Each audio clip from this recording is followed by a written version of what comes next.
에어프라이어와 에어컨을 제외하고 아무것도 두지 않았는데요. 그 언젠가를 위해서 현재를 희생시키고 싶지는 않았거든요. 현미밥 지어놓고 보관하고 있는 거랑 정말 최소한으로만 구비해두고 사용하고 있습니다. 대부분의 사람들이 하루에 10분에서 15분가량을 물건을 찾는데 사용하고 있다고 하더라고요. 도서관학 제1법칙이라는 게 있더라고요. 책은 장식품이 아니다. 사용하기 위한 것이다.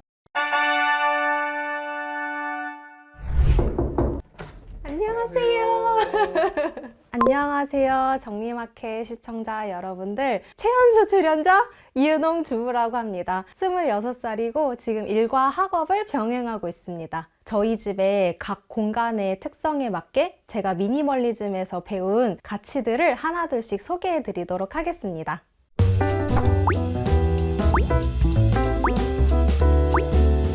주방에서 말씀드리고 싶은 미니멀리즘에 대한 키워드는 선택입니다. 일부러 작은 것을 선택하고 불편을 감수하는 선택을 하는 것입니다. 저희 집 냉장고를 소개해드리고 싶은데 작아요. 네, 저희 냉장고 장 사이즈에 비해서 작은 냉장고를 일부러 선택을 했습니다. 그래서 저희 냉장고 한번 열어볼게요. 저희가 이렇게 작은 냉장고를 유지하는 루틴이 있는데요. 하나의 식재료를 사요. 소진할 때까지 새로운 식재료를 최대한 구매하지 않는 것입니다.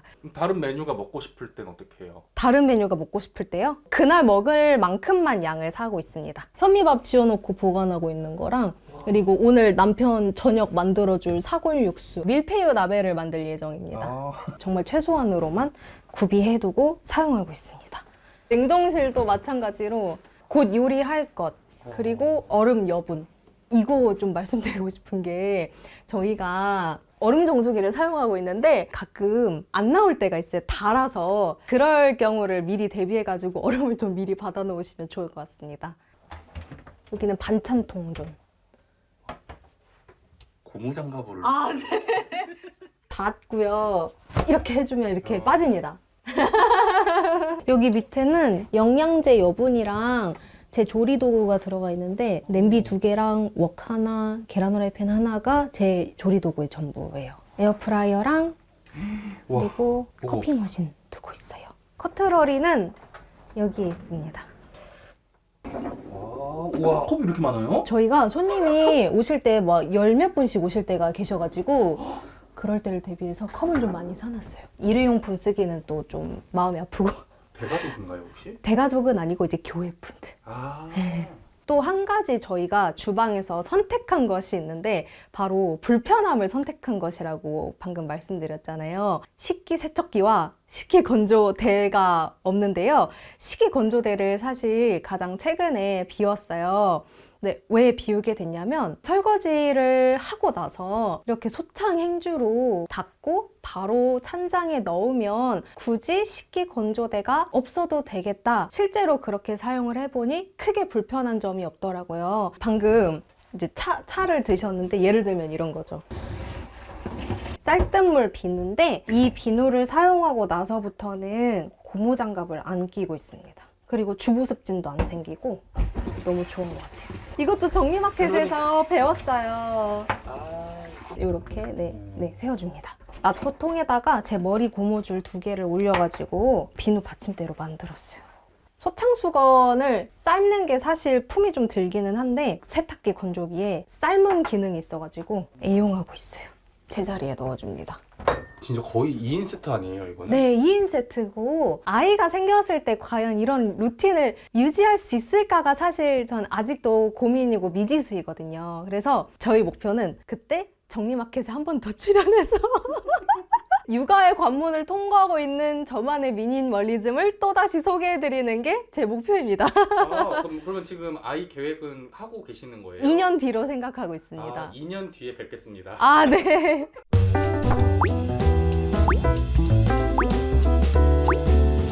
여기는 저희 세탁실입니다. 와, 세탁실이 꽤 넓어요.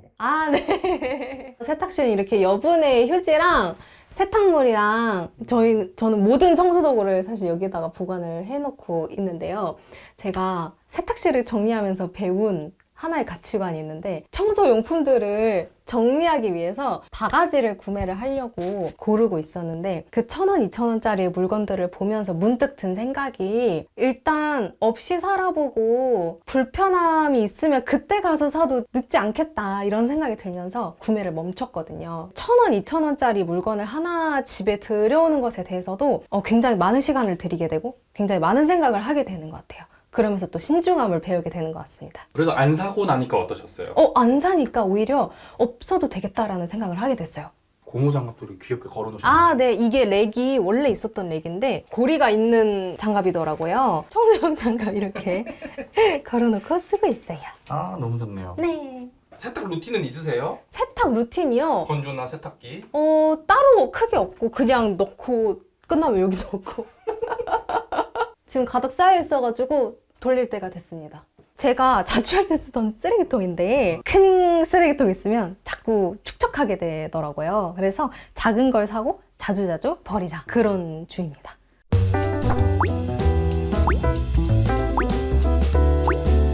잠깐만요.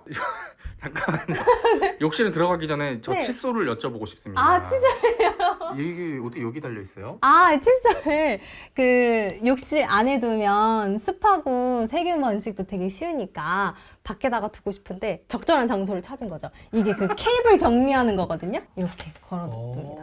남편 것도 옆에다 붙여놓고 싶었는데 남편은 그냥 자기 쓰던 소독기 쓰고 싶다고 해가지고 제 것만 걸어놨어요. 매달려 있어요. 지금. 네, 그렇습니다. 수건. 네.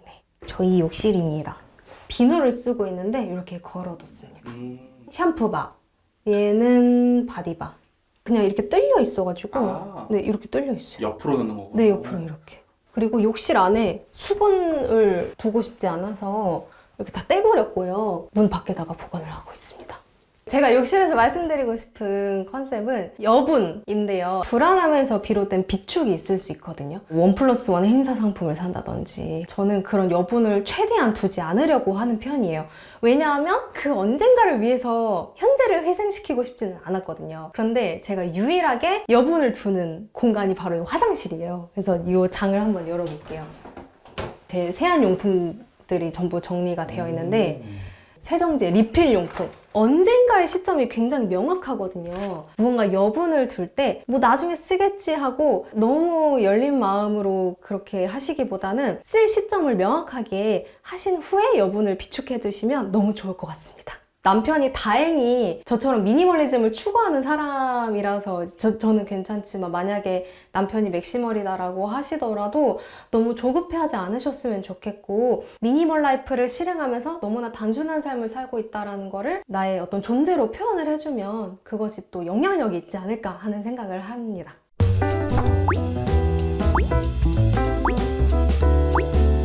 이곳은 저희의 거실입니다.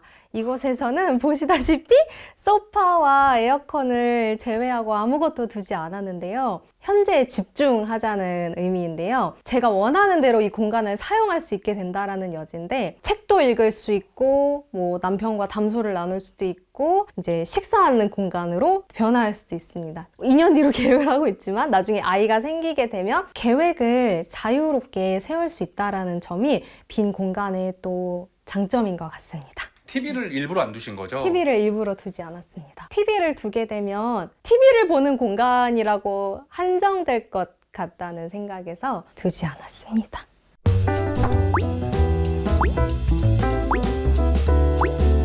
이곳은 저희의 침실입니다. 침대만 두고 다른 가구를 아무것도 두지 않았습니다. 처음에는 장을 짜고 여기 작은 침대를 두려고 했는데 남편이 큰 침대를 한번 써보고 싶어 라는 얘기를 해줘가지고 장을 저 작은 방에다가 옮기고 여기는 이제 수면에만 집중할 수 있는 환경을 딱 만들어준 거죠. 침대만 두었습니다. 미니멀리즘을 실행하는 것은 너무너무 좋지만 그 미니멀리즘 자체가 목표가 되어서는 안 된다라고 생각을 하고요. 적은 물건으로 집안일에 들이는 시간을 아꼈지만 그 아낀 시간을 전부 스마트폰 시청에 허비를 하고 있었던 거예요. 단순한 빈 집일 뿐일 수 있겠다라는 생각이 들었어요. 뇌과학에 관련된 책을 보고 있었는데 우리 자신에게 무언가를 하도록 또는 하지 않도록 명령을 하는 것보다 그것을 하도록 환경을 만들어주는 것이 훨씬 효과적이라는 말을 들었습니다. 제가 그때 이후로 이렇게 침대 머리맡에다가 책을 한 권 두고 있습니다. 사실 모든 물건은 다 제자리에 있어야 하고 책은 무조건 책장에, 이 물건은 무조건 여기에. 어쨌든 미니멀리즘은 절차일 뿐이지 수단일 뿐이지 목표가 되어서는 안 되고 나의 삶을 투영할 수 있어야 한다고 생각하는데 저는 그 매개체가 바로 이 머리맡에 놓여진 책인 것 같습니다. 변화가 있었나요? 아, 기상하고 자기 전에 이렇게 조명을 켜고 책을 읽습니다. 한 10분 정도로 시간을 제한을 두고 읽고 있는데 확실히 스마트폰을 볼 때보다는 조금 더 자연스럽게 잠에 잘 드는 것 같습니다. 청소하기가 편하겠어요. 아, 청소하기 너무 편해요. 이게 걸리는 물건이 없다 보니까 청소하기가 너무 쉽고 편합니다. 저 오늘 궁금한 게 있었어요. 네, 여기 누가 이렇게 발로 찼나요? 네, 아 그래요? 네. 아이들이 한번 온 적이 있어요. 놀다가 이렇게 되었습니다. 일단은 박스 테이프. 네. 나중에 아이를 기르게 된다면 감수해야 될 부분이지 않을까.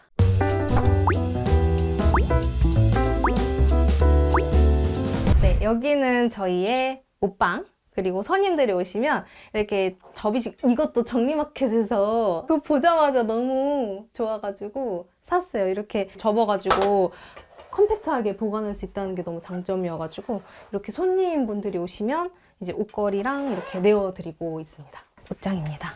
가디건이랑 바지랑 이렇게 있어요. 제가 한때 잘못된 미니멀리즘에 대한 습관을 가졌을 때가 있었어요. 옷을 3벌을 처분을 하면 또 3벌을 사는 거예요. 그러다 보니까 옷장에 있는 총량이 줄어들기는커녕 일정하게 유지가 되고 심지어는 점점 더 늘어나기까지 했거든요. 그런데 신혼집에 입주를 하기 전에 정말 큰 마음을 먹고 60벌을 기부를 했어요. 다시 이제 채우지 않기로 결심을 했는데 또 다시 채우게 되면 그 의미 없는 소비일 수 있겠다라는 생각을 하게 됐어요. 이런 미니멀한 옷장을 유지하는 루틴 하나를 소개해드리고 싶은데 기본템 위주로 소유를 하는 것이에요. 이너랑 이렇게 가디건을 받쳐 입는 걸 되게 좋아하는 사람이더라고요. 왜냐하면 돌려입기 활용도가 정말 어마어마한 것 같아요. 이렇게 입었을 때. 요거 회색 가디건, 흰색, 검정색 이렇게 가디건이 얘까지 해서 4벌이 있는 것 같습니다. 특별하게 입고 싶은 날이 있을 수 있잖아요. 그래서 그럴 때 입는 옷을 아예 지정을 해놨어요. 네, 이렇게 아, 어머 이건 사야 돼 하고 좀 충동적으로 구매하는 옷은 조금 특별한 날 입는 좀 특별한 옷일 수 있을 것 같다는 생각이 들어요. 그런 옷들이 하나둘씩 쌓이다 보면 일상적으로 입을 옷이 사실 부족해지게 되거든요. 그래서 우리가 옷장을 열었을 때 어머 입을 옷이 없어 라고 느끼는 이유도 어쩌면 그것이지 않을까라는 생각을 하게 되어서 정말 제가 손이 자주 가는 옷들만 가지고 있고 요거는 남편의 옷장입니다. 제가 남편한테 배운 게 있는데 남편은 자기가 미니멀리스트인지도 몰랐대요. 그러니까 나는 이미 필요한 것을 충분히 가지고 있다. 그러니까 나는 미니멀리스트가 아니다라고 생각을 했었던 거예요. 지금 너무나 풍족하기 때문에 더 새로운 물건을 들이지 않아도 되고 현재에 감사할 수 있는 게 어쩌면 미니멀리즘의 본질일 수 있겠다라는 걸 남편을 통해서 배운 것 같아요. 와이셔츠도 딱 하나. 네. 근데 만약에 빨아야 될 때면 어떻게 해요 그러면? 아, 건조기가 있으니까. 그래서 남편은 빨래가 되고 건조가 되는 옷을 가지고 있어요. 관리가 편한 옷. 그래서 예전에 자취할 때는 건조기가 없었는데 그래서 그때는 똑같은 옷을 2-3벌씩 마련해놨었다고 하더라고요. 근데 지금은 그러지 않아도 되니까. 아, 이 토퍼는 손님께 안방을 내어드리고 저희가 이 토퍼를 거실에 깔고 거실에서 잡니다. 멀리에서부터 이제 와주신 분이 보통 밤까지 머무르시니까 약간 감사의 의미로 그렇게 하는 것 같아요.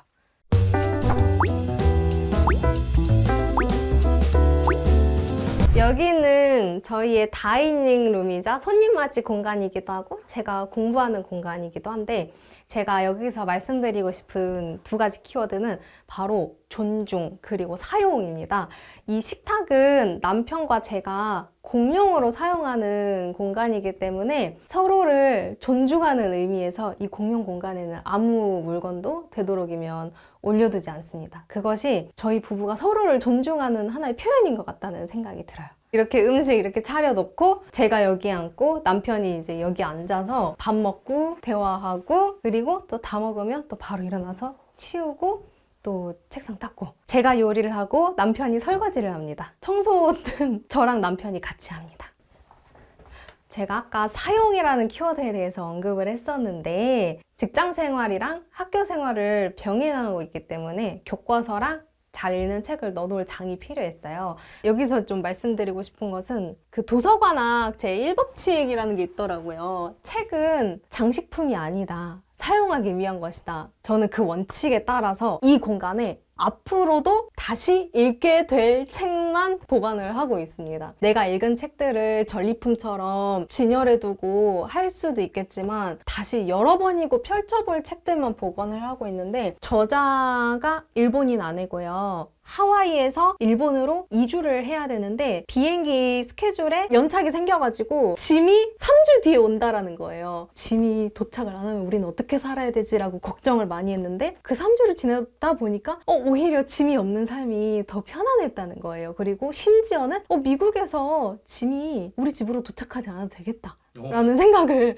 하셨다라고 해요. 나도 이런 물건 없는 삶을 살아보고 싶다라는 생각을 하게 됐습니다. 제가 책을 대하는 루틴이 있는데 책을 사러 가면 하루에 딱 한 권만 사는 거예요. 2권 이상을 사게 되면 한 권을 읽을 동안 그 나머지 한 권에 대한 그 처음의 설레임이 점점 식더라고요. 그래서 나중에는 결국 손이 잘 안 가게 되고 해서 책을 꼭 한 권만 사고 완독 후에 새로운 책을 사는 습관이 있고 두 번째 루틴은 책에 밑줄이나 메모를 긋지 않습니다. 대여하는 책은 당연히 그래야지만 사는 책에도 그러지 않는데 책에 밑줄을 긋는 대신 삶의 밑줄을 그어야 된다고 생각해요. 예를 들어서 이 책에 이런 문구가 있다고 해볼게요. 자신이 해냈다는 기쁨에 젖어있는 아이에게 정답을 찾는데 한 가지 길만 있는 게 아님을, 다시 말해 다른 방식으로 생각해도 정답을 얻을 수 있음을 알려줘야 한다. 이걸 내 삶에 한번 적용을 해보는 거예요. 이제 저는 일을 하고 있으니까 어떤 프로젝트를 수행함에 있어서 이번엔 새로운 방법으로 한번 시도해볼까?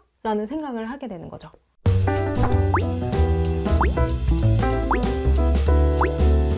네, 여기는 저희 현관이고요. 저희의 사계절 신발이 모두 여기에 있습니다. 이 두 개는 저희 겁니다. 네. 위에 두 칸이 제 거, 밑에 두 칸이 남편 거. 대박. 네. 축구화도 있고요. 네. 운동화 신고 나가셨을 거고. 네. 구두 있고. 네. 있을 거 다 있네요. 네. 운동화가 3켤레거든요. 그래서 종류별로 하나씩 소유하기는 추구하고 있는 바이긴 하지만 이제 저도 쉽지 않다. 겨울에 보통 신는 구두, 여름에 신는 구두 이렇게 한 개씩. 저희가 신발이 많지 않다 보니까 신발장에 남는 공간을 팬트리로 활용을 하고 있어요. 이 공간이거든요. 와, 여유가 생겼네요. 네. 자주 쓰는 물건들은 이제 여기에다가 바구니에 잘 정리를 해 두었는데 대부분의 사람들이 하루에 10분에서 15분 가량을 물건을 찾는 데 사용하고 있다고 하더라고요. 그런데 이 모두 제자리라는 작은 습관이 예측 가능성과 통제 가능성을 부여해주는 것 같아요. 제가 사실 처음에 맥시멀리스트였어요. 현재의 모습을 갖추기까지의 4년의 과정이 있었거든요. 여전히 미니멀한 삶의 태도에 대해서 배우고 있다라고 생각을 하고 살림 선배님들께서도 이런 많은 물건들 때문에 고민하시고 계시는 분들이 계시다면 하루에 하나씩 버리는 습관이라도 저희가 차근차근 그 시작을 떼어보면 어떨까 하는 생각이 들었습니다. 이 미니멀 라이프가 단순한 목표가 되지 않고 더 나아가서 삶의 정체성이 무엇인지를 고민해 보시는 영상이 되었으면 좋겠습니다. 오늘 저희 집에 놀러 주셔서 너무너무 감사합니다.